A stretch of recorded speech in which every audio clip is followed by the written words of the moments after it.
Mensaje que alude a buena parte de los contenidos sobre los cuales estaremos trabajando en el día de hoy. Una parte de los paneles de la mañana de hoy son el resultado de dos investigaciones. La primera, que se llama Sobrevivencias, que va a ser un libro que va a salir próximamente, posiblemente el día 20 de enero, me adelanto a convocarles desde ahora, en esta misma sala posiblemente. Sobrevivencia nos estará presentando Lucero Quiroga con los resultados de estudios de casos, una investigación de carácter cualitativo. También en la mañana de hoy vamos a tener la presentación de resultados de un trabajo intenso que está en desarrollo con el apoyo en una relación de colaboración con Plan Internacional sobre un proceso de investigación-acción participante en la región sur del país y los resultados de un diagnóstico de capacidades de las instituciones protectoras de derechos en la región sur en relación con el maltrato infantil y la violencia contra las mujeres. De manera que una multiplicidad de estudios académicos están siendo objeto de análisis en la mañana de hoy. Los estudios académicos han evidenciado que la desigualdad social que se estudia desde el análisis de género es un rasgo sistémico de la sociedad que las ciencias sociales no pueden seguir soslayando y que su incorporación en todas las esferas del quehacer universitario constituye un reto de los estudios superiores. El género como categoría de análisis y como perspectiva política ha abierto nuevas dimensiones al ámbito de las ciencias y en general los estudios de género han permitido al mismo tiempo dar constancia, pero al mismo tiempo que se da constancia de lo que pasa con relación a las desigualdades de género, explica las situaciones de desigualdad en que vive su realidad los hombres y las mujeres. La teoría de la desigualdad social ha sido ampliamente enriquecida por el pensamiento feminista y ha ofrecido aportes fundamentales a través de los estudios de género. Estos permiten asociar apreciaciones diferenciadas que han sido naturalizadas y caracterizarlas para dar sostén a la construcción, mantenimiento y proyección de jerarquías de la sociedad expresadas en ausencia de reconocimiento, en inequidades en la distribución y en patrones de marginación y exclusión social. En esta jornada de hoy se estarán presentando estudios en los que se muestran situaciones sobre la desigualdad que significan aportes trascendentes en la función explicativa de los problemas, lo cual es posible porque desde los conceptos de género nos adentramos al develamiento de causas de los problemas trabajados. Si la República Dominicana es en los primeros años del presente siglo el país con más altos índices de desigualdad social en América Latina, es necesario conocer dónde y sobre quiénes y cómo recaen esas desigualdades con mayor peso. Y al constatar lo que esto significa para las mujeres, entender que nos acercamos a la debilización de las bases políticas, económicas, sociales y culturales del patriarcado. Cuestiones de género que no se observan en las estadísticas macroeconómicas, que desaparecen en la información del per cápita, que se diluyen en el imaginario social que sigue considerando características generales de la sociedad como si no hubiera concreciones en la vida de las personas, marcadas por la condición y por la posición social, como si mujeres y hombres estuvieran en las mismas situaciones en el mundo laboral y en el mundo doméstico, sin ser capaces de observar las marginaciones que viven los niños y las niñas, los adolescentes e incluso los ancianos y las ancianas. Los aportes de los trabajos que estamos recibiendo en la mañana de hoy construyen aportes sustanciales a la capacidad de innovación metodológica que han sido posibles desde el enriquecimiento del feminismo hacia los métodos de investigación social y por el esfuerzo en el diálogo interdisciplinario. Ese es uno de los grandes aportes de los estudios de género. En el centro estamos tratando de incursionar con cierta profundidad en ellos y ustedes lo van a estar observando en la mañana de hoy. De esa manera, los estudios de género, al tiempo que intentan explicar problemas de la sociedad, descubren condiciones y características que deben ser considerados en la definición de la agenda pública. Muchas gracias.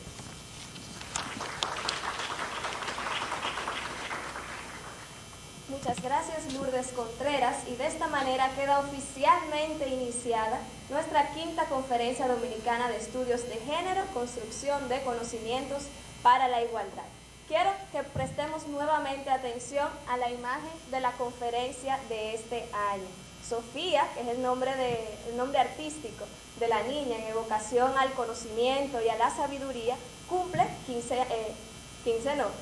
5 años porque ha ido creciendo junto con la conferencia. En este año exige un alto a la violencia contra las mujeres, pero también de su mano izquierda emerge el poder y la energía que son necesarios para lograr las transformaciones sociales que demandamos, requerimos y que construimos. Quiero agradecer a quienes han hecho posible esta imagen de nuestra conferencia, que son la diseñadora Millaray Quiroga, al fotógrafo Ricardo Piantini, que se encuentra hoy con nosotros, y también a la niña que protagoniza el arte, que es Lucía Cordero Mateo, cuya madre se encuentra hoy con nosotros. A todos ellos pido un gran aplauso.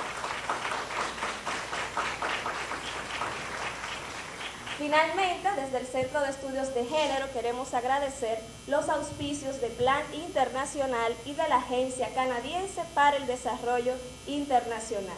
Agradeciendo la presencia de quienes integran nuestra mesa de honor, les invitamos ahora a acompañarnos en el público para de esta manera iniciar ya la jornada de trabajo. Daremos inicio a nuestro primer panel de la mañana de hoy, que será moderado por Lourdes Contreras. Vamos a iniciar entonces con nuestro primer panel de la mañana, integrado por Lucero Quiroga y Desiree del Rosario, ambas del equipo del Centro de Estudios de Género. Nuestro panel se llama Experiencias de Violencia contra la Mujer y Deficiencias en su abordaje. Nuestras panelistas pues van a estar presentando dos trabajos. El presentado por Lucero Quiroga, bajo el título Sobrevivencias, 4 casos sobre violencia contra la mujer en Santo Domingo, y Desiree del Rosario con el título Seguridad Democrática para las Mujeres y las Niñas como ejercicio de los derechos humanos. A mi izquierda tengo a Lucero Quiroga, quien va a presentar, como les decía, la primera ponencia de este panel. Ella es politóloga con maestría en Género y Desarrollo, es profesora y coordinadora académica del Centro de Estudios de Género del INTEC, desde donde dirige la maestría en Género y Desarrollo, el diplomado en Violencia Intrafamiliar y el diplomado para la Gestión del Desarrollo desde la perspectiva de género, entre otros.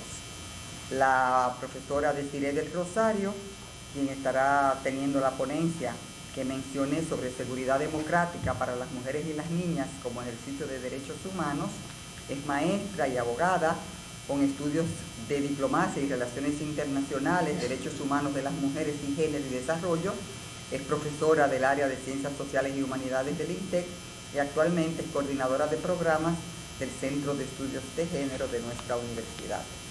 Pues iniciando de inmediato, dejamos a la profesora Lucero Quiroga con la primera ponencia de este primer panel de la mañana.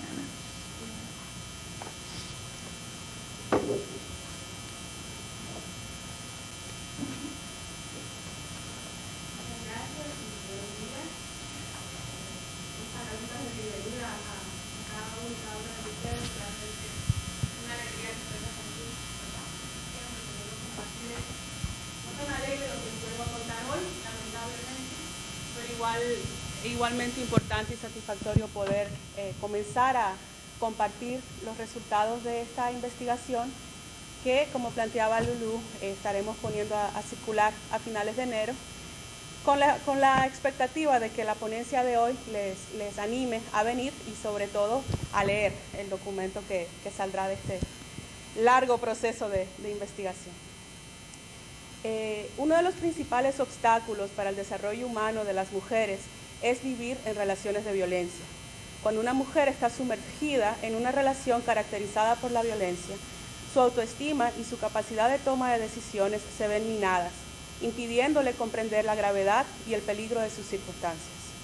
Además, todo un conjunto de mensajes culturales y experiencias de vida le incentivan a vivir su historia en silencio, resignándola a la situación, entre comillas, que le ha tocado vivir, como si una vida de igualdad y solidaridad entre hombres y mujeres no fuera posible. La violencia contra la mujer en el contexto de una cultura patriarcal debe ser entendida primero que nada como un problema de poder. Para entender las implicaciones de este principio, es fundamental comprender que en las relaciones privadas, al igual que en las que se desenvuelven en la esfera pública, se transa poder, tomar decisiones, incluso determinar que se debe tomar una decisión, por definición, genera poder. Las relaciones íntimas son una cadena incesante de toma de decisiones. Cuando en estas relaciones se recurre a la violencia, se evidencia que el poder se está ejerciendo de manera jerárquica, dominante y destructiva. Por esto, para comprender el fenómeno de la violencia contra la mujer en República Dominicana, es importante comenzar entendiendo que no se trata de episodios de violencia, no se trata de hechos aislados. La violencia que se manifiesta en una relación íntima o familiar es acumulativa, cíclica, creciente. Se trata de vidas caracterizadas por relaciones de violencia. Entender el carácter de presencia permanente de la violencia en la vida de las mujeres afectadas por este fenómeno es imprescindible para diseñar modelos de prevención, atención y erradicación eficaces. Sin embargo, la mayoría de los programas de atención y sanción a la violencia vigentes en las instituciones llamadas a proteger los derechos de las mujeres dominicanas continúan tratando la violencia como un fenómeno episódico. Es por este punto de partida que el Programa de las Naciones Unidas para el Desarrollo comisionó este estudio de casos sobre mujeres en relaciones de violencia en Santo Domingo y su relación con las instituciones de protección. Inicialmente se partía del concepto comúnmente utilizado para hablar de eso, que es ruta crítica. Sin embargo, a partir de los hallazgos de la investigación, no nos es posible hablar de una ruta crítica en nuestro entorno y por tanto nos hemos alejado de ese término y más bien hablamos de la relación de mujeres en situación de violencia con las instituciones llamadas a proteger. Este estudio entonces parte del supuesto que la mejor forma de acercarse a las dificultades del sistema de protección de los derechos humanos es a través de las consecuencias que tienen estas deficiencias sobre las vidas de las mujeres. Se trata de un estudio realizado por un equipo interdisciplinario que incluye investigadoras e investigadores del área del derecho, la medicina, la psicología, las ciencias políticas. Ángel Pichardo Almonte, investigador principal, diseñó la metodología utilizada y hizo el trabajo de entrevista con hombres y con prestadores de servicios. Desirel Rosario y Berenice Pacheco trabajaron en las entrevistas con las mujeres. Lourdes Contreras y quien les habla, junto a todas las personas que les he mencionado, nos unimos a este estudio para el análisis de los casos levantados y la producción del libro que ustedes estarán conociendo a brevedad. A modo de introducción, les cuento que el libro está compuesto por una sección introductoria en la que se presentan los aspectos principales de las instituciones de protección que inciden en la atención al problema de la violencia. Luego se pasa a considerar cada uno de los 4 casos 3 correspondientes a mujeres agredidas y 1 a un agresor, a un hombre agresor. Los 4 casos están entrelazados por 46 recuadros en los que se analiza el fenómeno de la violencia contra la mujer desde el enfoque de género y derechos humanos, y se caracterizan y se analizan también los aspectos de la normativa y las instituciones del sistema de protección en República Dominicana. De la metodología me permito destacar que se trata de un estudio realizado desde el paradigma cualitativo de la ciencia. Así, el estudio diseñó y utilizó las técnicas de historia de vida con énfasis en violencia, mapa de ruta crítica y proyecto de ruta crítica para facilitar el levantamiento de la información. También se tuvo la oportunidad de revisar los expedientes judiciales de las mujeres y el hombre agresor, y también, por supuesto, de hacer una muy exhaustiva recopilación bibliográfica. En todo momento se mantuvo un fuerte apego al protocolo ético desarrollado para las entrevistas, que consideraba, entre otras cosas, la protección de las personas entrevistadas y entrevistadoras. Aún así, es importante destacar que se trató de un proceso con fuertes costos emocionales para ambos grupos, dada la crudeza de las situaciones abordadas. En ese sentido, y antes de empezar a compartir con ustedes algunos extractos de los casos, es importante destacar que no se seleccionaron estos casos por su crudeza, es decir, no fue un criterio de selección que se tratara de los casos más, con las manifestaciones de la violencia más grave o más cruentos, todo lo contrario. De hecho, fue una metodología de ver quién realmente estaba dispuesto a trabajar en el estudio con nosotros y cuáles de las mujeres realmente podían trabajar o compartir sus historias una vez más con este equipo de investigación. Sin embargo, cuando uno las lee, podría pensar lo contrario, que habían sido seleccionadas por su crudeza. La perspectiva desde la cual se ha elaborado este estudio parte de que la causa principal de la violencia contra las mujeres es la jerarquía social en que la cultura de la dominación separa a los hombres de las mujeres, otorga a estos primeros el control e impone la violencia como forma de resolver los conflictos en las parejas, las familias y las comunidades. Por esto, más que a las formas de enfrentarla y a las acciones para lograr su sanción, leer y releer, tratar de entender las tragedias cotidianas de sobrevivientes de violencia contra la mujer, en una perspectiva sociopolítica, remite al examen de las causas de este problema social y llama a la consideración de las identidades de género y a la superación de las tradicionales relaciones de dominio y control que se establecen entre hombres y mujeres. Veremos a lo largo de esta ponencia 4 afirmaciones que se desprenden del análisis de los casos y que nos permitirán presentarles a las y los protagonistas y el protagonista de los mismos. La primera es el reconocimiento del carácter permanente de la violencia en la vida de las mujeres. No se trata de episodios de violencia en la vida de las personas, sino de vidas en que la violencia de diferentes tipos caracteriza gran parte de sus relaciones familiares y afectivas. Veamos, por ejemplo, el caso de Teresa. Y aquí empiezo a leer algunos extractos.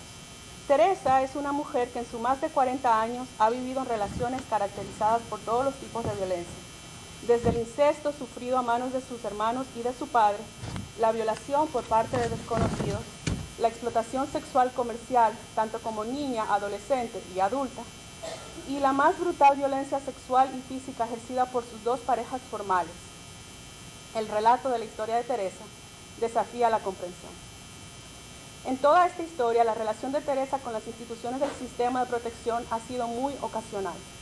Sus principales contactos han sido con el sistema de salud, a donde ha tenido que acudir después de diferentes episodios graves de violencia física y sexual.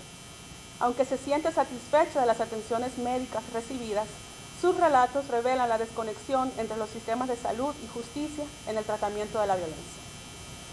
Entre otros factores, el caso de Teresa nos invita a considerar el carácter transnacional de la violencia basada en género y la forma en que la migración informal aumenta la vulnerabilidad de las mujeres a la violencia. Así, se releva que la responsabilidad estatal sobre la protección y la debida diligencia adquiere nuevos matices en los casos de mujeres migrantes. Otro extracto. Para Teresa, la infancia transcurre en un contexto en que la violencia es permanente y se manifiesta de múltiples formas. En sus propias palabras, nos explica que toda mi vida, desde que empecé a vivir y crecer, fue una vida violentada.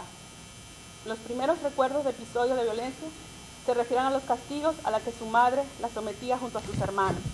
Y cito, cualquier comentario que le decían, ella no esperaba averiguar ni nada. Ella me daba una galleta y trompones y así.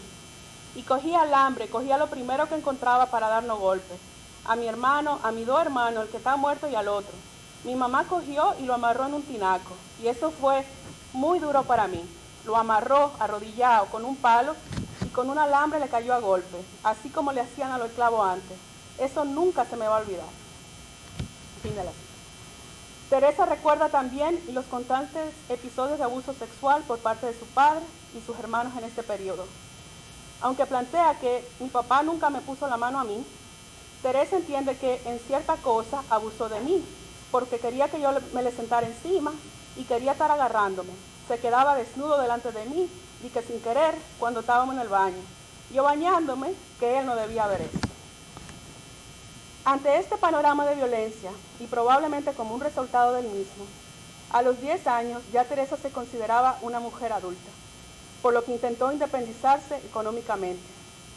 No tenía más de 11 años cuando consiguió sus primeros trabajos como bailarina en clubes nocturnos. Ella nos cuenta que bailaba en esos sitios, que si tenía que bailar en privado, bailaba, como si tenía que hacer show privado, o si no, hacerlo en grupo, para uno poder conseguir un trabajo, para hacer algo. Expuesta a un nuevo ámbito para la violencia sexual, Teresa fue violada sexualmente por varios hombres que la secuestraron con una falsa oferta de trabajo. No recuerda bien la edad, pero fue antes de cumplir los 13 años. Ellos me dijeron, nos cuenta ella, tú eres demasiado linda, parece una muñequita, y tú no puedes estar en la vida tranquila. Con un puñal me dijeron, baja del carro, y me metieron para el parque, el Mirador Sur. Y ahí me violaron, me marcaron el cuerpo entero, que todavía tengo toda esa marca, el cuerpo entero. Me dejaron por muerta, bañada en sangre. Eso fue cuando era una niña, y ya yo soy una vieja, y ya estoy de por vida recordándolo.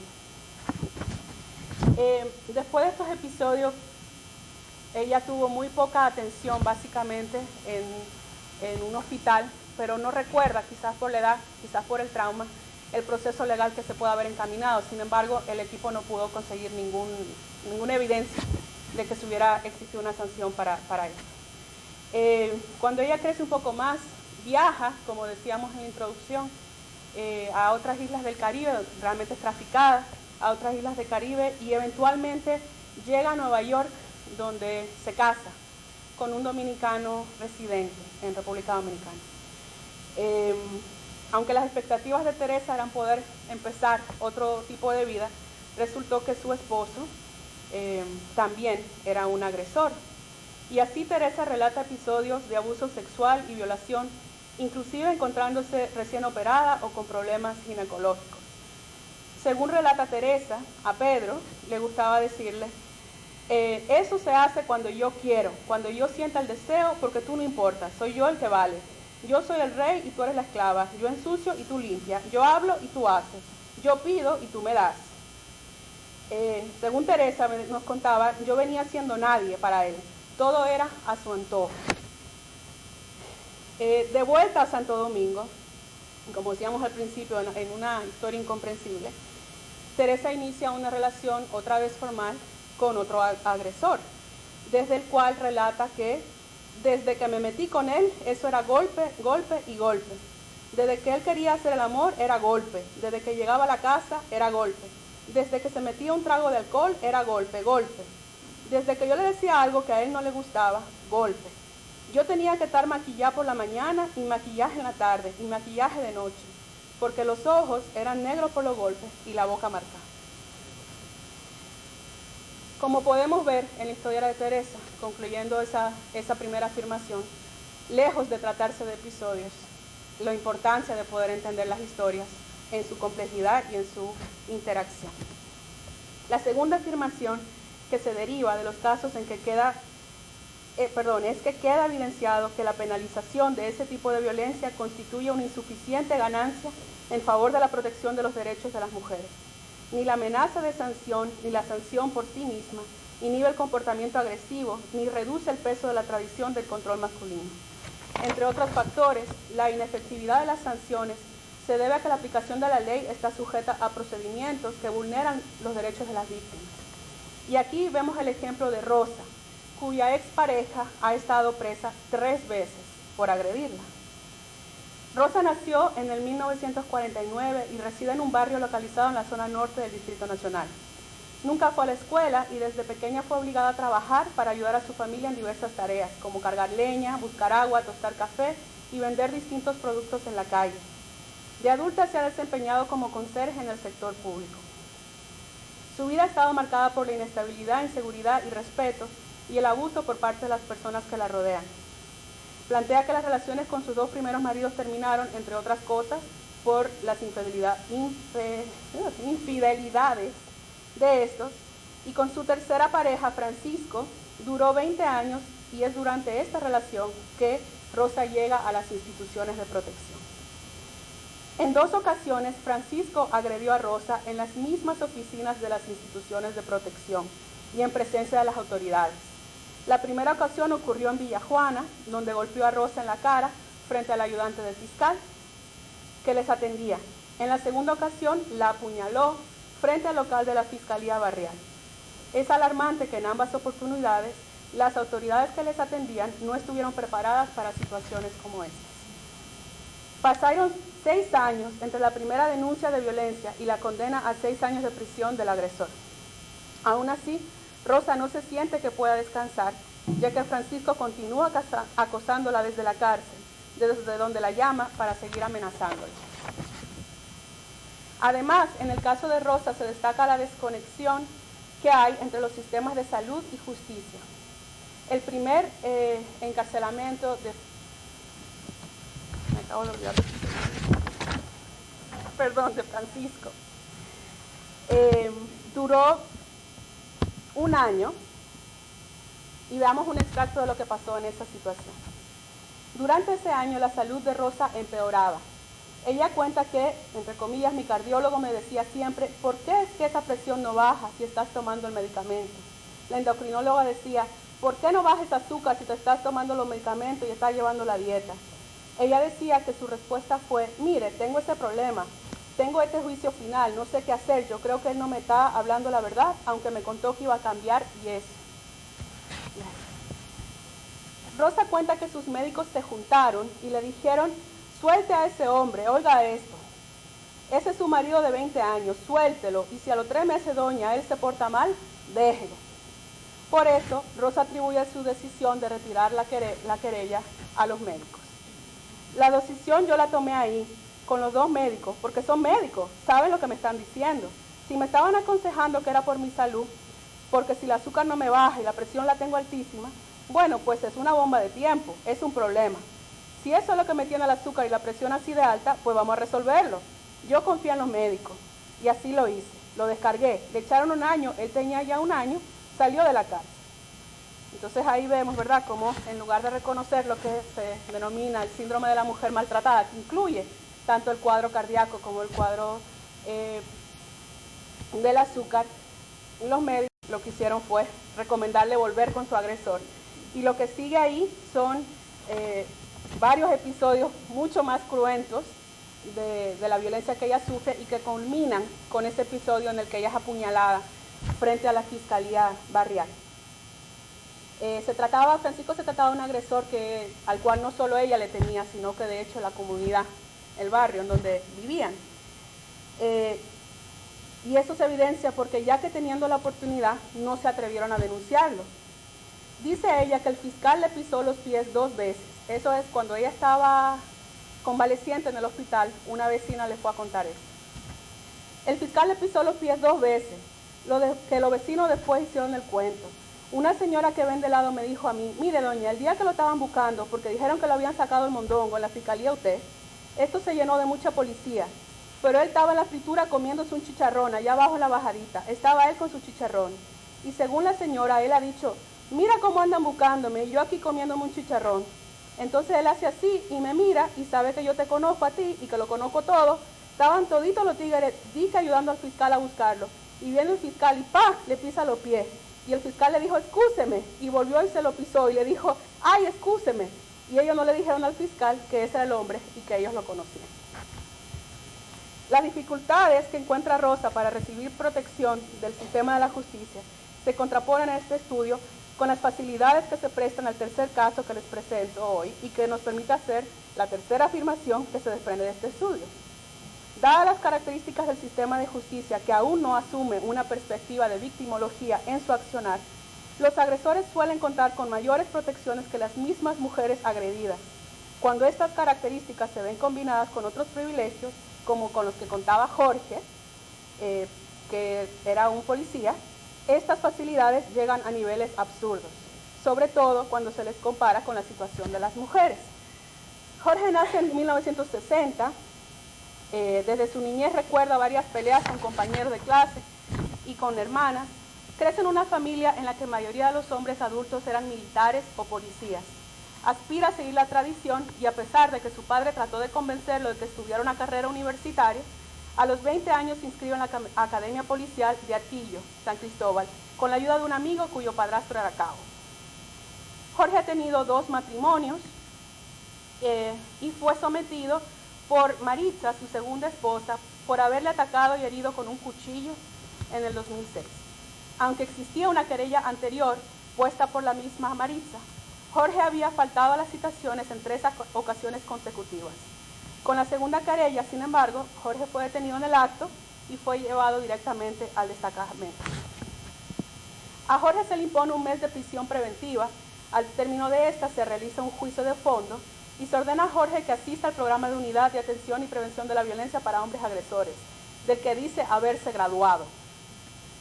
Sin embargo, al contrastar el relato de Jorge con los hechos según son descritos en su expediente legal, se destaca que lejos de haber tomado conciencia de su condición de agresor, Jorge es incapaz de reconocer la gravedad del caso. De hecho, a lo que se documenta como una herida de puñal en un seno de Maritza, él lo describe en sus entrevistas como unos rasguños con la lima de la contrauña. Hasta esa imagen es algo que se rescataba. Tampoco demuestra ningún indicio de estar aprendiendo a relacionarse con su esposa de manera distinta. Sin embargo, de los casos relatados en este libro, Jorge, único agresor cuya historia se relata, fue quien recibió las mayores consideraciones y el mejor trato por el sistema de atención. Veamos un extracto. Durante los 30 días que Jorge permaneció en el Palacio de Justicia, y entre paréntesis, la orden decía que los debía cumplir en La Victoria, pero por diferentes mecanismos él se pudo quedar en la cárcel del Palacio de Justicia. Recibió un trato privilegiado.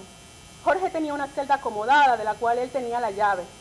Jorge cuenta que las celdas comunes no tenían abanico, ni baño, ni colchones, pero que la de él era una habitación de lujo. A veces Jorge ponía la llave a la puerta de su celda de noche, según él, por si acaso. Jorge mantuvo su teléfono celular en todo momento. Entraba y salía de los pasillos y disponía sobre lo que harían los demás presos en el día. También mandaba a buscar compras para los presos, afirmándose con esto en una situación de poder en el lugar.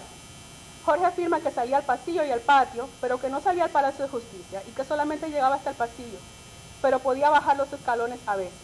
Nos cuenta que yo tenía la llave, ya yo entraba y salía con la llave.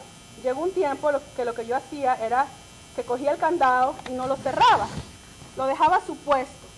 Como no se veía bien yo pensaba que estaba cerrado. Entonces yo iba y decía, ¿quién se va a bañar? ¿Quién quiere mandar a comprar algo? A veces yo ponía, allá le dicen síndico, ponía un preso al que yo creía que era de más confianza. Entonces yo le daba confianza, lo sacaba. Ellos me decían, hay que poner un síndico. ¿A quién tú crees que hay que poner? Digo yo, déjeme ver. Como ya yo estaba confabulado con ellos en el sentido de que ellos compartían conmigo diario, ya yo sabía quién estaba por esto, quién estaba por lo otro, quién estaba por violaciones, quién estaba por crímenes menores y quién estaba por crímenes mayores. Entonces yo lo sacaba a barrer, a limpiar la celda, a limpiar los baños, a echarle agua. Otra de las facilidades que tenía Jorge era el contacto permanente con Maritza, con la cual había llegado a un acuerdo para decirle a los niños que él estaba trabajando en el interior del país. Las atenciones de Juan no se limitaron a su estadía en la cárcel de Ciudad Nueva. De hecho, cuando él fue apresado o detenido, mejor dicho, en el acto, como decíamos, A esa misma noche, sus familiares le llevaron ropa limpia para que él se cambiara y se llevaron la ropa que estaba ensangrentada del destacamento, sin que eso hubiera estado ni siquiera reseñado como un problema. Episodios como este parecieran indicar que las instituciones llamadas a proteger los derechos de las mujeres no se percatan de la gravedad a la que pueden escalar las relaciones caracterizadas por violencia, o cómo ésta siempre está fuertemente enraizada en las relaciones desiguales de poder entre hombres y mujeres. Como se ve en el cuarto caso que presenta el estudio, esta desigualdad suele ser el motivo mismo por el que las relaciones inician, lo que podría explicar la prevalencia del fenómeno de las niñas esposas en el contexto dominicano. Cuando las mujeres intentan asumir otros roles dentro de las relaciones o de abandonarlas, la violencia es utilizada por sus parejas como un mecanismo de control. Y así llegamos al cuarto caso de Clara, la más joven de las mujeres presentadas en este estudio y la menor de 6 hermanos, todos hombres. En la escuela llegó al primer grado de la educación media y desde muy joven Clara trabajaba como estilista en salones de belleza. A los 13 años, Antonio, quien en este entonces era su novio, la secuestró siguiendo la práctica comúnmente conocida en República Dominicana como se la llevó. Clara no estaba en capacidad real de elegir. En primer lugar, no sabía a lo que estaba accediendo. En segundo lugar, ella no tenía edad para consentir en términos legales ni emocionales. Por último, tampoco tenía conciencia de las implicaciones de ese casarse para su integridad física, moral, mental o espiritual. Clara solo recuerda que él me dijo, vamos a casarnos, y yo, ¿qué sabía yo? Yo dije, pues vamos, y después fue que él me fue enseñando, porque él fue mi primer novio, mi primer top. Cuando Antonio raptó a Clara, ella no contaba con ningún tipo de educación sexual ni con información sobre métodos anticonceptivos. Mi papá me decía, tú no puedes tener novio, pero no me explicaba, nunca me explicó. Y yo me fui que no sabía nada. Es evidente que en el relato de Clara, que al momento de irse con Antonio, ella no tenía interés de tener relaciones sexuales. Según ella cuenta, yo tenía la mente de un muchacho, lo mío era jugar con muñeca y bailar en un grupo que nosotros teníamos. Yo no sabía nada, yo no sabía ni qué era casarse, yo no sabía nada. Clara tenía 17 años cuando tomó la decisión de separarse de Antonio. En ese momento, las agresiones que habían iniciado con su primer embarazo, un año antes, casi se tornaron mortales. Clara logra dejar a Antonio, pero él nunca deja de perseguirla y amenazarla para que ella vuelva con él. Me dijeron que ya se me acabó el tiempo. Déjame terminar con Clara, por lo menos. En el último de los episodios de violencia, Antonio preguntó a Clara si estaba dispuesta a volver una vez más, a lo que ella respondió, no, yo no puedo estar contigo porque tú me estás maltratando mucho, tú tienes demasiadas mujeres y no sé, no me llenaba mi requisito y ya, mantén tu hijo que tú no le quieres dar nunca nada. Intentando dar por terminada la conversación, Clara se despidió, a lo que él contestó, está bien, yo la voy a mantener. Mira, te falta esto. Y sacó un machete. Clara recuerda que solo yo le iba a decir, bueno, señor, tú sabes que no tengo culpa de nada. Antonio dirigió el primer machetazo a la cabeza de Clara, quien intentó protegerse, pero en vano. Ella recibió machetazos en la cabeza y los hombros. Sus manos fueron cercenadas cuando ella intentó usarlas para proteger su cabeza en este tipo de movimientos. Antonio deja a Clara tirada y huye con la ayuda de su hermano, quien lo trasladó en un motor de un amigo que luego fue excluido del proceso judicial, aunque los testimonios afirman que fue el amigo el que le había pasado el machete a Antonio. Antonio atacó, los ataques de Clara hicieron heridas de gravedad en la cabeza y le cortaron las manos en un hecho que fue calificado por el sistema de justicia como un intento de asesinato. Las heridas de la cabeza sanaron a los 3 meses, aunque después de 4 operaciones el equipo médico que la atendió logró revascularizarle las manos. Clara aún tiene serias dificultades en la motricidad fina y por tanto no ha podido retomar todas sus actividades cotidianas. Después de más de un año del intento de asesinato, el proceso judicial sí concluyó con la condena de Antonio a 30 años de prisión, sentencia que fue apelada pero ratificada. Solo para concluir muy brevemente, Es evidente que leer los 4 casos que apenas hemos esbozado no es una tarea fácil, pero sí es necesaria para dejar de lado las tendencias de despersonalizar el problema de la violencia. Cuando se ve la violencia como un problema de números, es mucho más fácil hacer eso, es mucho más fácil no darnos cuenta de las vidas y de los rostros que hay detrás de estas historias. Sin embargo, cuando la vemos en vidas sumergidas en la violencia y la desprotección, podemos sacar otro tipo de conclusiones. La primera y más fuerte conclusión que se deriva de estos casos es que a pesar de los esfuerzos que se realizan desde múltiples espacios para enfrentar la violencia contra la mujer, queda evidenciada la actual incapacidad del Estado dominicano para asumir su rol de protección frente a la violencia basada en género. Esa incapacidad es evidente en la exploración de los 4 casos y del análisis de la respuesta institucional que tuvieron cada uno de ellos. Una segunda conclusión se conecta con la resistencia de toda la estructura de protección de entender la cultura de la dominación como una de las raíces del problema de la violencia. La tercera es la inexistencia de la ruta crítica como un conjunto de pasos sistemáticos y coherentes que debe seguir cada persona que está sumergida en una relación de violencia.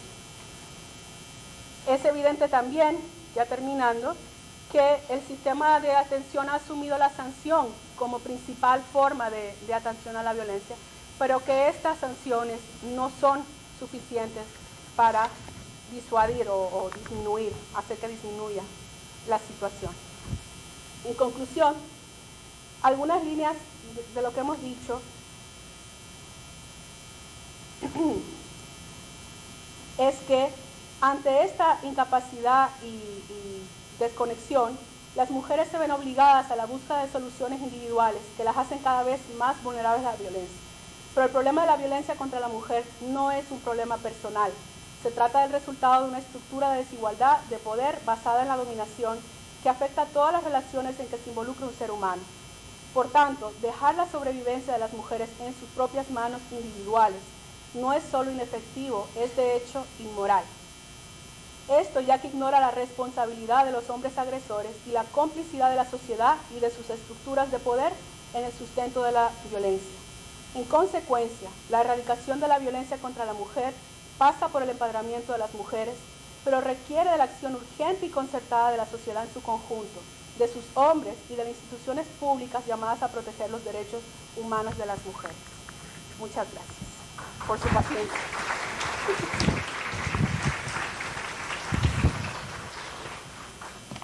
A ver, vamos a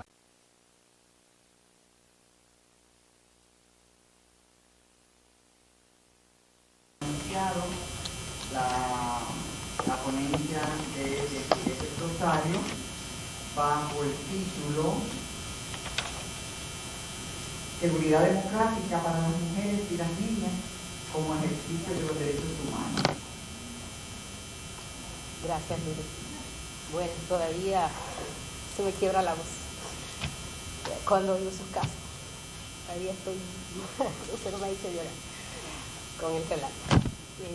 Pero voy a compartirles primero todo lo que tiene que ver con un proceso que se ha dado en las regiones del país sobre lo que es el análisis de la seguridad democrática y la violencia basada en género.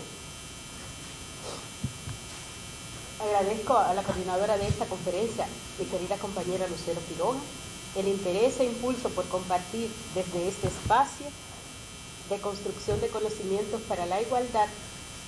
Yo agregaría para la transformación de las relaciones en el país las aún incipientes reflexiones sobre el plan de seguridad democrática, mirando cómo esta política, que como todas debe ser general, ignora a una parte de la población dominicana al invisibilizar, naturalizar la violencia hacia las mujeres. Un punto importante de partida de esta reflexión tiene su origen en las conversaciones de mujeres que manifiestan en cualquier espacio donde se habla de la perspectiva de género, introducen el tema de la inseguridad que experimentan, no solo como consecuencia del abordaje de los medios de comunicación al tema del delito y su vertiginoso crecimiento, sino de sus vivencias y dolores al comprobar que esto no es prioridad ni se menciona. Durante los 2 últimos meses, desde la coordinación de la Red de Acción para una Vida Sin Violencia, REDAVI, y por iniciativa del Centro de Estudios de Género, hemos organizado en las 3 regiones del país un foro sobre seguridad democrática y violencia basada en género, en los que hemos discutido sobre el vínculo entre la seguridad y la violencia, enfatizando desde las políticas que se han definido, tanto el plan de política criminal que se adoptó a propósito de la aprobación del Plan de Seguridad Democrática, así como los lineamientos básicos del plan, las directrices en materia de salud y educación, así como una mirada de género a cómo esas políticas se aplican. Posterior a presentar estas políticas, le hemos solicitado a las personas que asisten a los foros que evalúen el tema de la seguridad en sus vidas a propósito de la implementación del Plan de Seguridad Democrática. Yo no pretendo seguir aumentando el panorama lúgubre sobre la situación y la atención, porque esta conferencia es de esperanza. Sin embargo, si analizamos cuáles han sido las respuestas de mujeres que han participado en estos foros, esto lleva implícita una desesperanza aprendida indescriptible. Partir del transporte, de los acosos en la calle, para concluir en que mujeres parecen que los caminos todos tienen el mismo fin. No hay garantías de seguridad. En ningún lugar ni protección que te impulse a no autorrestringir las actividades autónomas. Solo se restringen estas actividades a las que son obligatorias y que son parte de su propia subsistencia, como trabajar e ir de compras y atender y movilizar a sus hijos e hijas. No es una pretensión convertir este espacio en un espacio de denuncia, pero podemos ilustrar fácilmente cómo se analiza el tema de la violencia con 2 ejemplos. El Ejecutivo Policial, porque me resisto a llamarle jefe, al preguntarle si había aumentado el crimen en el país, justifica de manera muy peculiar las estadísticas diciendo: no, es que nosotros tenemos las estadísticas más bajas de toda América. Sin embargo, al juntar los crímenes pasionales con los crímenes comunes, entonces aparecen abultadas, pero realmente no están. O sea, no es verdad que ha aumentado el crimen en la República Dominicana. Y mi primera pregunta fue, o sea, las mujeres que mueren como consecuencia de la violencia machista no mueren. Los que cometen esos actos no son delincuentes. Y cometer violencia intrafamiliar no es un delito común y vulgar. Esto es solo analizando las noticias. Pero si nos vamos a los niveles de actuación, también en esta semana hemos escuchado otra desgarradora historia de una abuela que sentencia en mano y con una condena y orden de aprehensión desde febrero pasado ve en libertad a un condenado que cuando su hija tenía 14 años la violó, que ese caso tuvo como consecuencia un embarazo y que esa niña también ha sido violada por ese padre y condenado a 11 años de prisión. La policía se resiste a arrestar. Contradictoriamente inexplicable, claro, la seguridad no está concebida como un problema al interior de los hogares. En el año 2005, el gobierno dominicano decidió implementar en primer lugar los lineamientos para la política criminal para trabajar el Plan de Seguridad Democrática y desde ahí atender un fenómeno de gran preocupación y generadora de las principales situaciones de ingobernabilidad, como ha sido calificado el tema de la inseguridad ciudadana. Nos fijamos en la forma de concebir a las víctimas. Esa fue nuestra primera revisión. Al ver qué es lo que dice la política criminal, nos damos cuenta que las mujeres están citadas y el tema de la violencia. ¿De qué manera? Las mujeres son víctimas. Hay que tratarlas con compasión. Por tanto, la forma de abordar la situación de violencia que se genera al interior de los hogares no es de delito y no es de sujetas de derecho. Al definirse las ejecutorias concretas para la aplicación del plan, desaparecen las víctimas. Las mujeres que mueren por feminicidio o son maltratadas no cuentan para los fines de la seguridad. son las mujeres madres, las que ven a sus hijos morir como consecuencia de las ejecuciones en las calles. Tampoco esas situaciones constituyen elementos de inseguridad abordados por el Plan de Seguridad Democrática. Entonces nos preguntamos, ¿cuáles son los elementos de preocupación si la violencia es el segundo delito más denunciado en la República Dominicana, según las propias estadísticas que nos dan las autoridades competentes?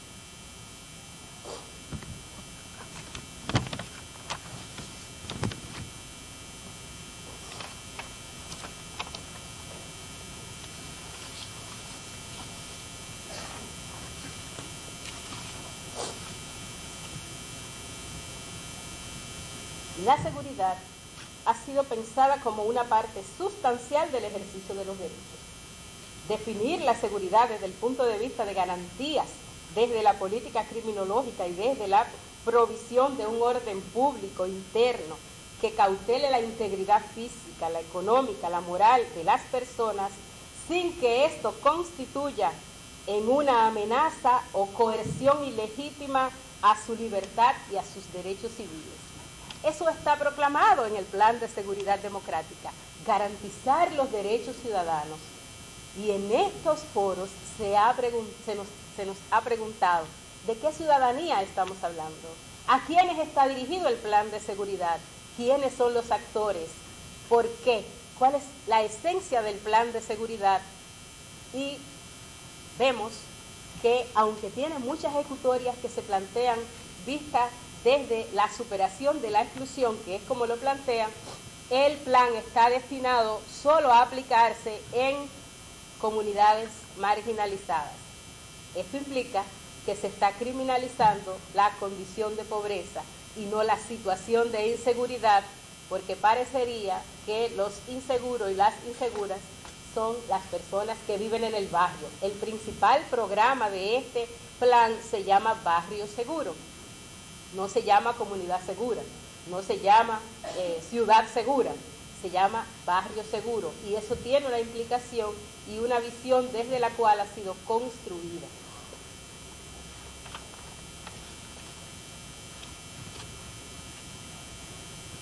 Hemos planteado que la seguridad no puede ser una excusa para inhibir las prerrogativas de que está dotado el ser humano. Por tanto, un plan que se plantea situaciones de patrullaje, de restricción de libertad, de represión fundamentalmente, de restricciones a las bebidas alcohólicas, al transporte, revisiones de vehículos, atención a las víctimas. En el caso en que habla de las víctimas, en la única mención que hace el plan, plantea a aquellas víctimas que son víctimas de delitos cuando policías caen en el ejercicio de sus funciones. Otra pregunta que se han hecho los foros, si en definitiva ese es el principal problema de seguridad, el de la cantidad de militares, de policías que caen en el ejercicio de sus funciones.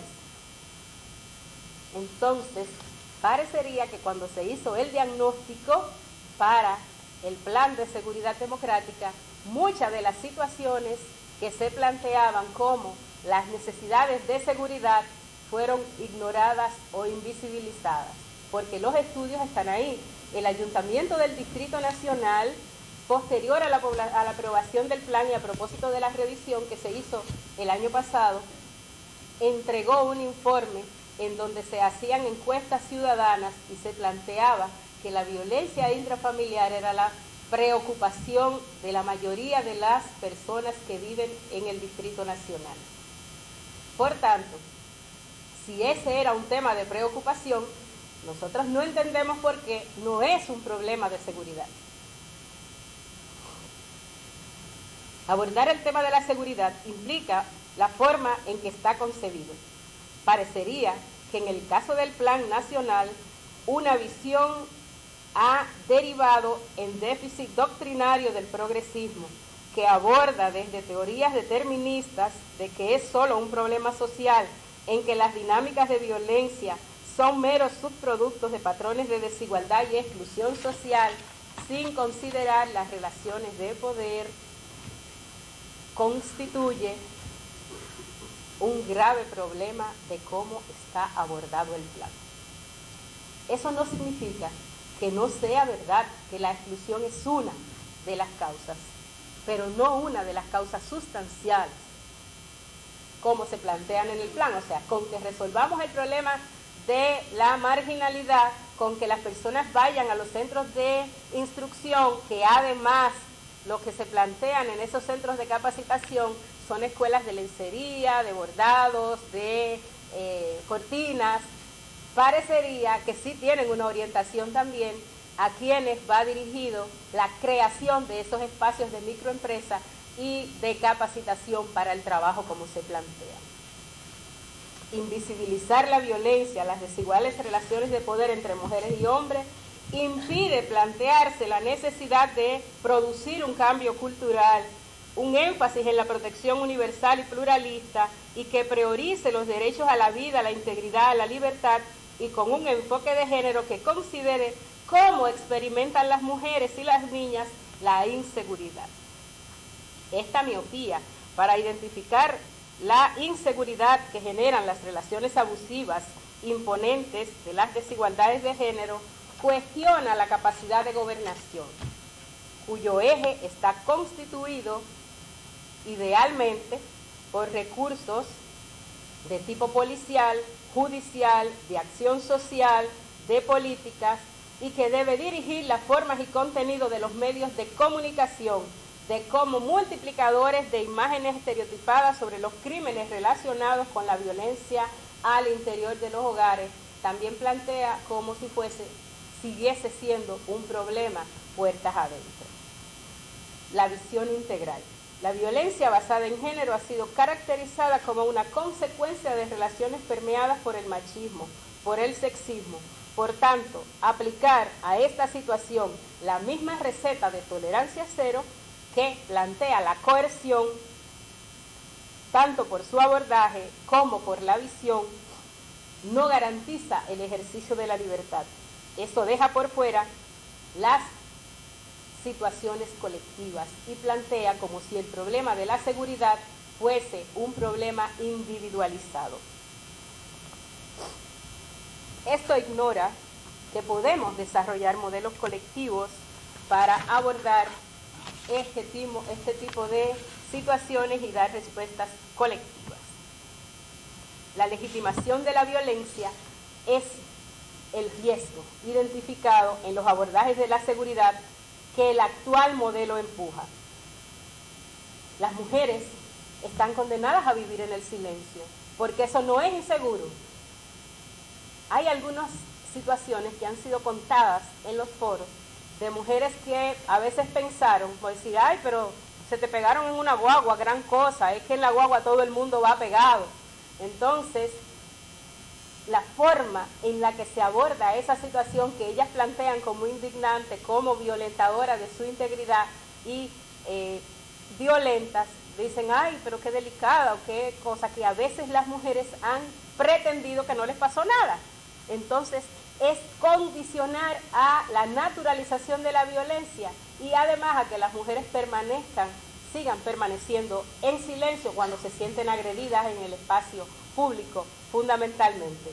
Algunas personas plantearon que por las agresiones verbales que las mujeres reciben en la calle, a veces tienen que dejar la acera y bajar a la calle y dejarle el espacio a las personas que le están planteando, diciendo palabras, y que eso también constituye para el tránsito porque a veces tienen que tirarse en lugares en donde hay grandes riesgos de ser atropelladas. La complejidad del vínculo. No planteamos que sea una situación fácil el vínculo entre seguridad democrática y la violencia basada en género. Sin embargo, esas complejas manifestaciones parece mucho más fácil abordarlas cuando se plantean desde una visión interdisciplinaria e integral que ha sido impulsada y propuesta desde la Red de Acción por una Vida Sin Violencia y las instancias que conformamos esta red.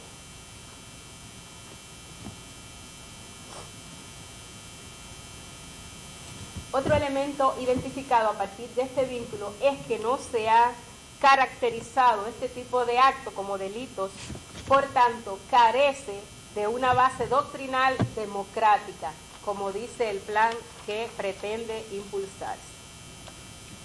Nos preguntamos, ¿es la violencia un problema de seguridad?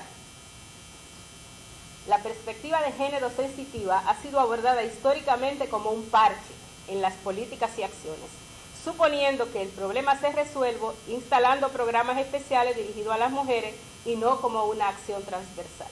Para atender cómo el género puede ser parte del campo de la seguridad, es necesario revisar el abordaje de la misma, contemplar las necesidades de seguridad que las mujeres manifiestan. La seguridad se concibe como la necesidad de contar con un orden que vele por la aplicación de leyes. Sus límites son actividades particulares de roles, agresiones, sin que esto lo podamos tomar como una acción del Estado. O sea, se plantea la seguridad como un problema individual, pero que el Estado es el garante, en donde todas las demás instancias están fuera de esa responsabilidad. Es muy curioso que al analizar el estudio que hizo el Distrito Nacional, el Ayuntamiento del Distrito Nacional dice, es imperativo la responsabilidad del Estado a través de la Secretaría de Estado de Interior y Policía, el de mantener la seguridad y resguardar el orden público. Por lo tanto, dentro del margen que permite la ley, el ayuntamiento va a ver lo que puede hacer. Es como si eso no fuese una competencia. Y también nos preguntamos, ¿el poder local no es parte del Estado? Entonces, cuando el Estado está comprometido con la seguridad, con la erradicación de la violencia, con la seguridad, con la garantía de seguridad, con proteger, respetar y garantizar, el ayuntamiento es parte de esa responsabilidad. Es corresponsable en su espacio de mantener y de garantizar el abordaje adecuado para que las situaciones que generan inseguridad puedan ser abordadas debidamente.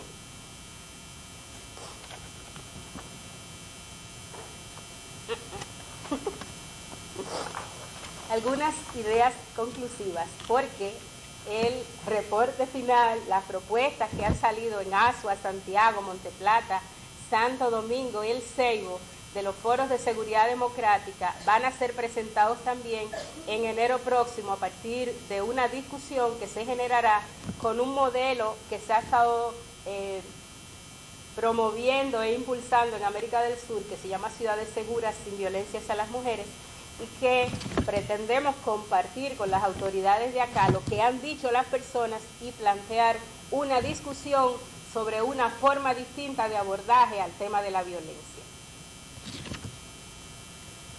Planteamos que la violencia no puede seguir siendo ignorada y estar fuera del plan de seguridad, independientemente de que todas las instancias se dice que están incorporadas al plan.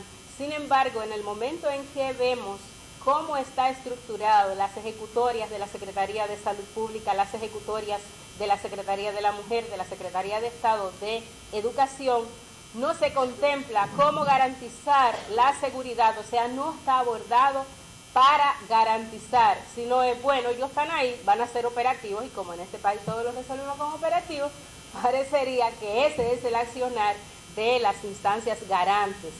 Por tanto, pensamos que es primero el de seguir profundizando el tema, el estudio de cómo siente la gente la seguridad, de si esas respuestas que el plan de seguridad está planteando responden a lo que es la necesidad de seguridad para las mujeres, para las niñas, para los hogares. Pero también el de que la seguridad debe incluir la esfera organizacional, o sea, se ha planteado también en el distrito que se han hecho algunos estudios y que plantean que lejos de fortalecer las acciones organizativas que habían en los barrios, el plan lo que ha hecho es generar mayores conflictos y discusiones al interior de las organizaciones. Por lo tanto, si el plan no fortalece lo que son las acciones comunitarias, ¿para qué nos sirve? Una esfera política y una esfera ciudadana que también presione y plantee cuáles son esas necesidades. Por tanto, es importante ubicar a cada actor para desenraizar la idea de la centralidad de la garantía en el Estado, visto como la Secretaría de Estado de Interior y Policía, pero también el de que el poder local tiene que ser decididamente un actor fundamental junto con las organizaciones para garantizar la seguridad de las mujeres. Muchas gracias.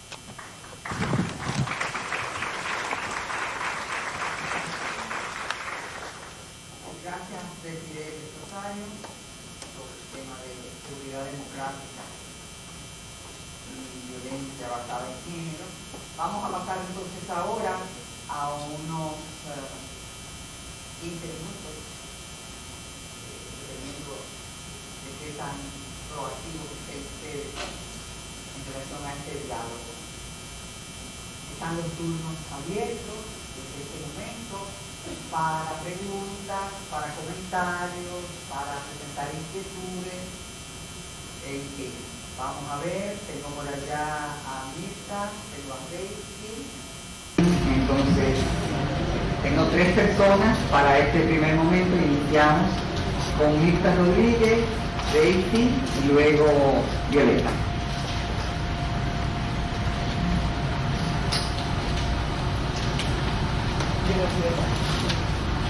Por favor, se identifican y se toman el turno.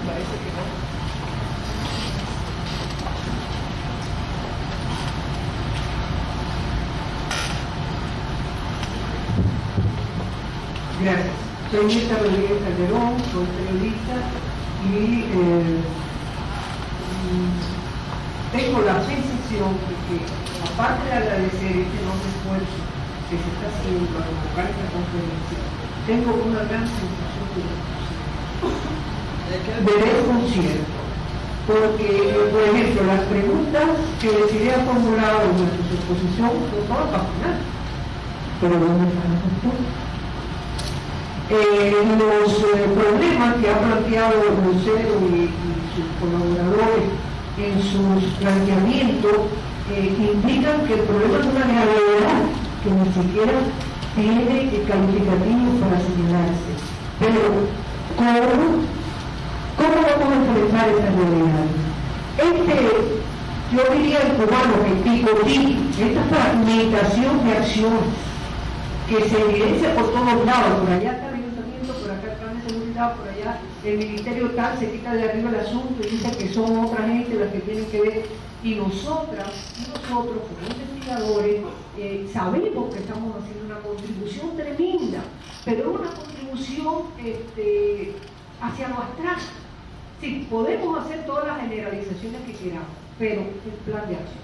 Cuando se formó Redavis, creo que decidí, bueno, el Centro de Estudio de Género tiene una incidencia fuerte ahí, era muy esperanzador, nos sentimos muy esperanzados y esperanzadas en que esto podía ir mucho más lejos, porque al menos una concertación seria. Y sin querer extenderme demasiado, lo cierto es que reitero que estos planteamientos, con independencia de sus valores teóricos, sus valores conceptuales, algunas redefiniciones de conceptos que son muy importantes, nos indica que hemos avanzado hasta dónde. Gracias. Gracias, Mirta. Toma la palabra Freddy y luego Violeta. Yo voy a hacer una pregunta y un comentario. Primero el comentario, es sobre ese estudio de caso, es un estudio de caso donde fue que los aplicaron proveedores mujeres y hombres, y el comentario es que si esta investigación contempla también que todas las mujeres que son víctimas de violencia desde niñas no las hace más vulnerables también a contraer infecciones de transmisión sexual, sobre todo el VIH. Esa es la pregunta.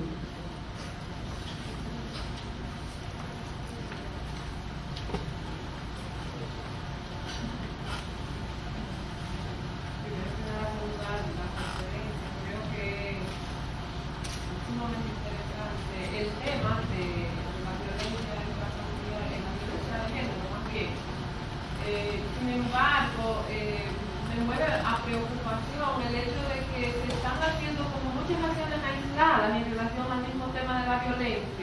Y cuando Desiree hablaba, por ejemplo, de la seguridad, también en ese mismo momento que se está llevando a cabo los foros de seguridad democrática, también hay la mesa local de seguridad y ciudadanía, como la CONADE, la Fundación Relieve, PEDOMO, Secretaría de Estado de la Mujer.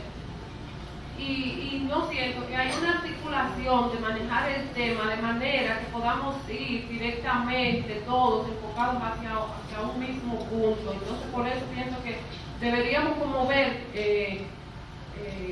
suelto la idea, ¿no? de poder articular mejor el tema, ya que es una problemática que no se sabe dónde comienza ni dónde termina.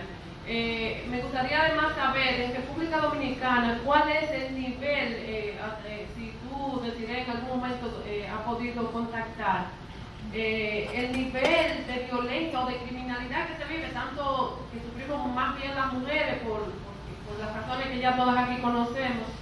Y bueno, he visto por ejemplo que en América Latina se han hecho estudios donde la criminalidad tiene una categoría de endémica ya, cuando pasa de 8 suicidios, por ejemplo, por cada 100 personas, ya se cataloga como un asunto de epidemia. Sin embargo, solo 2 países en América Latina, que es Costa Rica y Canadá, son los que están por debajo de esa cifra. Me gustaría saber, en República Dominicana, cuál es ahora nuestra situación con relación a la criminalidad, que es lo que nos lleva a la falta de seguridad y es lo que además nos genera estas grandes preocupaciones de seguridad que demandamos las mujeres. Por un lado, soltar eso y de cara a la violencia contra la mujer,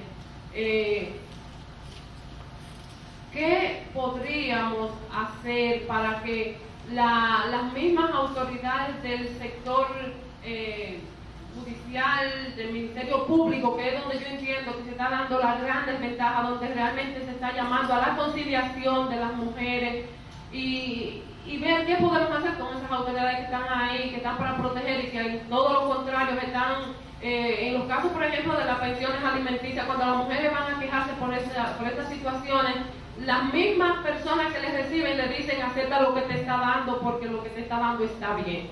O sea, ver cómo podemos trabajar eso. Muchas gracias. Gracias, Violeta. Otras personas que se animen con interrogantes. María. No, perdón, es que yo estaba confundiendo, decía que era María Díaz que estaba ahí. Acércate al micrófono, ¿alguien más?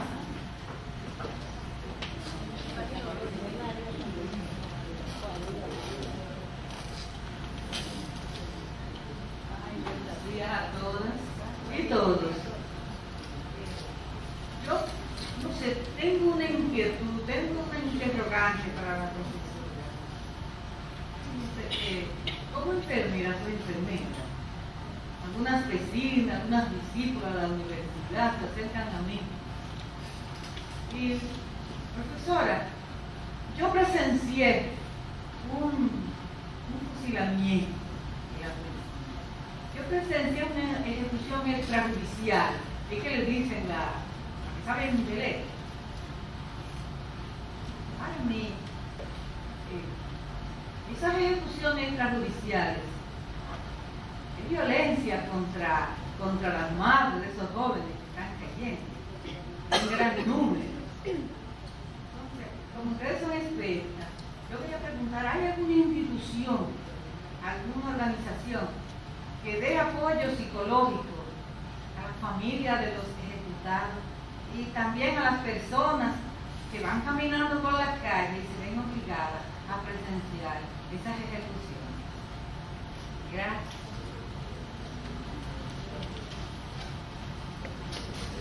Bueno, vamos a ver 2 personas más para entonces pasar a las panelistas.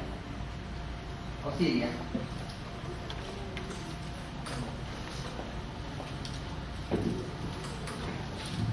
Buenos días, soy Mateo, Banco Internacional.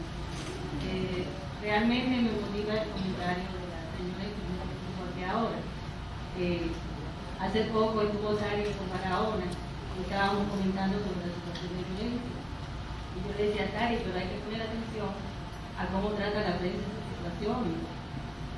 fue a propósito de la situación que ocurrió en el Libertador, que fueron ejecutados varios jóvenes. El periodista, cuando recogió la información, al final dice, y como siempre, las abuelas, las tías y las vecinas alegan que la policía los ejecuta. Entonces hay que poner un poquito de atención a cómo la prensa también trata estas situaciones de violencia. Realmente es denigrante. Bien, pasamos entonces a las panelistas para sus propios comentarios y sus propias respuestas, si las tienen. Las poder hacer las preguntas porque ciertamente permiten ampliar un poco más de lo que el tiempo nos deja. Y yo quisiera empezar por la idea de la preocupación que permea varias de las preguntas que por lo menos se dirigían a mi ponencia, y plantear que en la medida que yo pueda haber despertado algo de preocupación en ustedes que las puede incentivar a la ocupación como única solución, me siento satisfecha. Ciertamente el libro no se limita a la presentación de los casos. La presentación de los casos es una forma de ir, la estrategia que se diseñó fue que los casos están acompañados de esos 46 recuadros que yo les mencionaba, en los que se van analizando las diferentes manifestaciones de la violencia, pero también las diferentes deficiencias que se destacan en las instituciones de protección. Por ejemplo, cuando se ve en el caso de Clara que el principal detonante de violencia contra ella por parte de Antonio fue que ella empezara a exigir protección en las relaciones sexuales. Es decir, hay todo un fenómeno. Hablábamos de Clara como una niña esposa, y cuando Clara empieza a actuar ya no como niña, sino que empieza a tratar de asumir algo de autoridad en su relación, y una parte de eso era el exigir el uso de condón por parte de su esposo. De hecho, ahí empiezan los episodios de violencia, y eso es algo que se analiza un poco en respuesta a la pregunta de Reis. Asimismo, por ejemplo, cuando Rosa, en el penúltimo, antes de ser apuñalada, Rosa tuvo un episodio de violencia muy fuerte, en el que inmediatamente fue al destacamento de noche a buscar protección.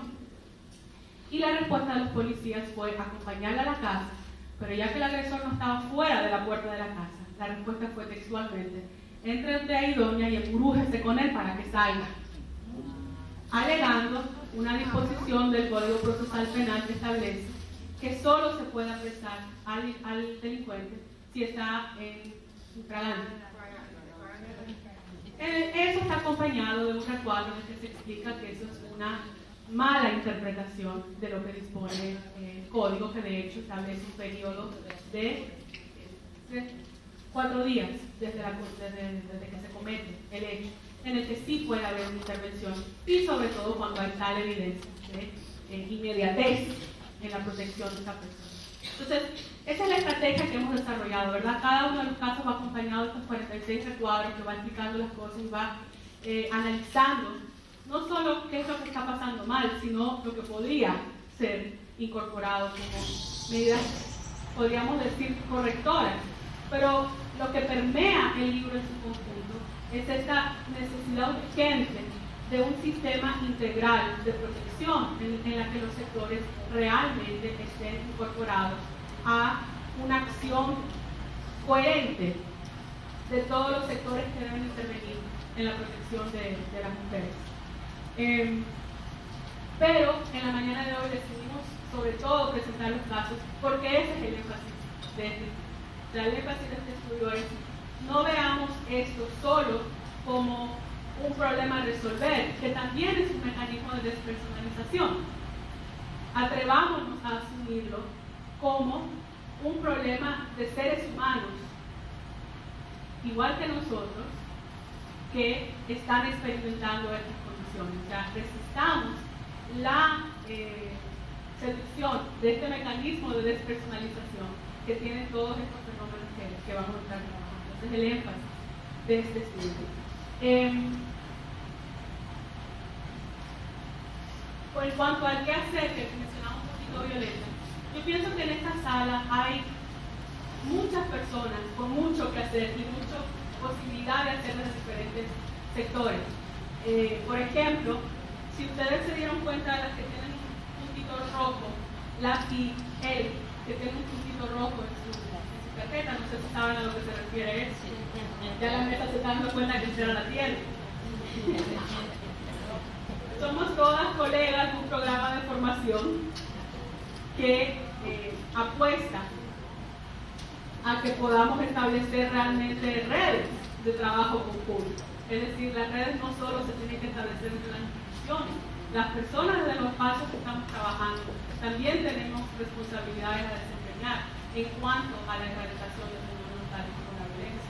Entonces yo ahí les animo a que en el almuerzo hagamos esas conexiones, nos veamos las caras, conozcamos, y también a las personas que aún no tienen ese puntito, pero que evidentemente están más que motivadas a ser parte de esta masa crítica. Gracias.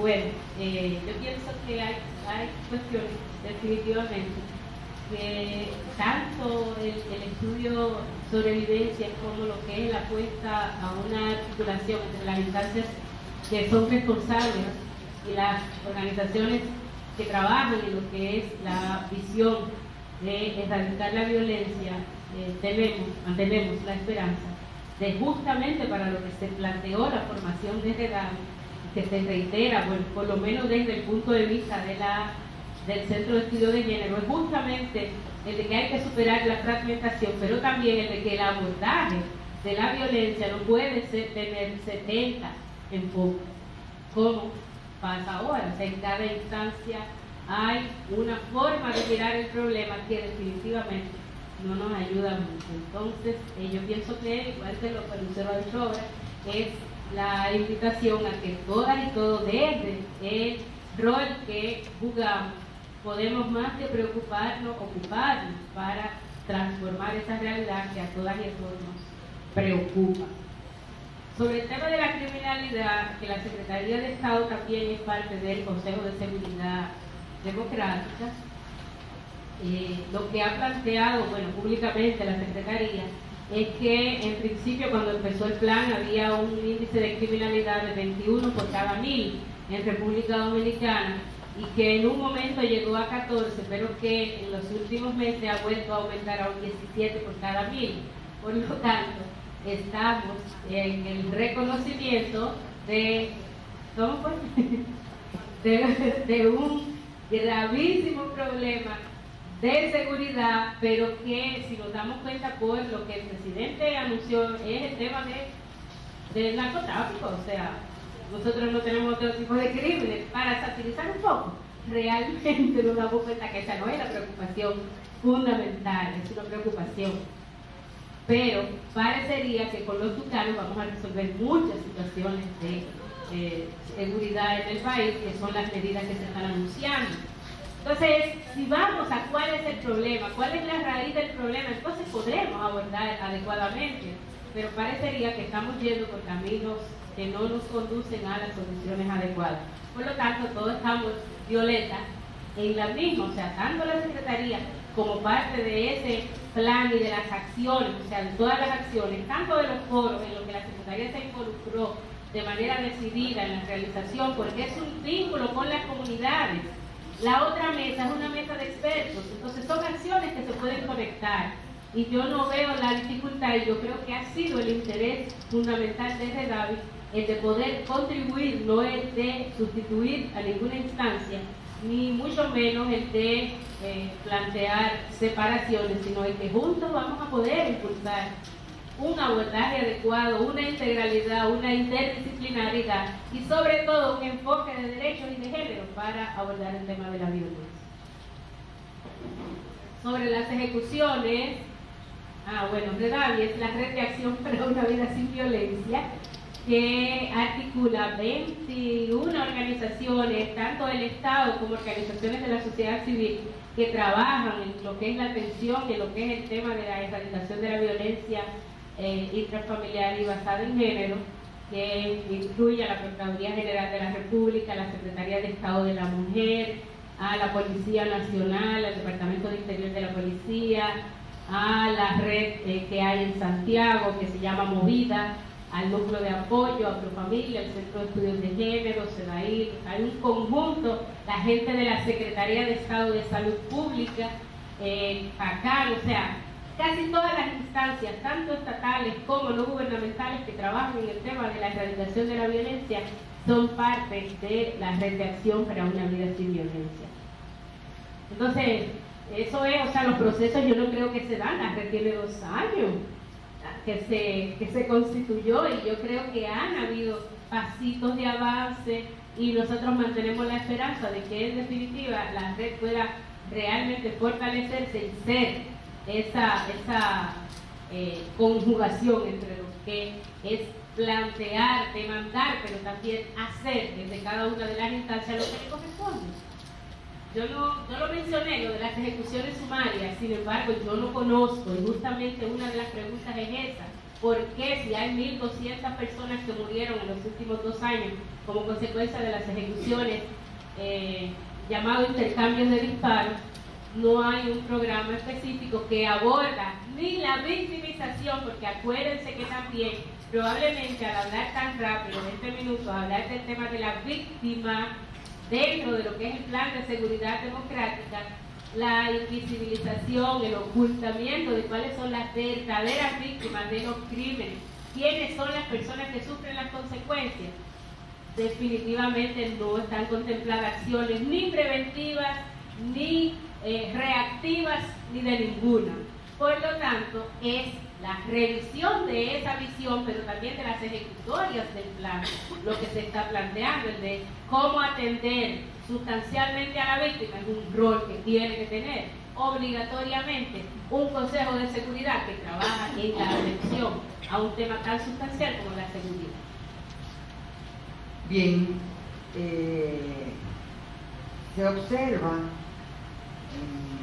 en la esencia de los planteamientos de las panelistas, como en las inquietudes presentadas por las preguntas y comentarios, una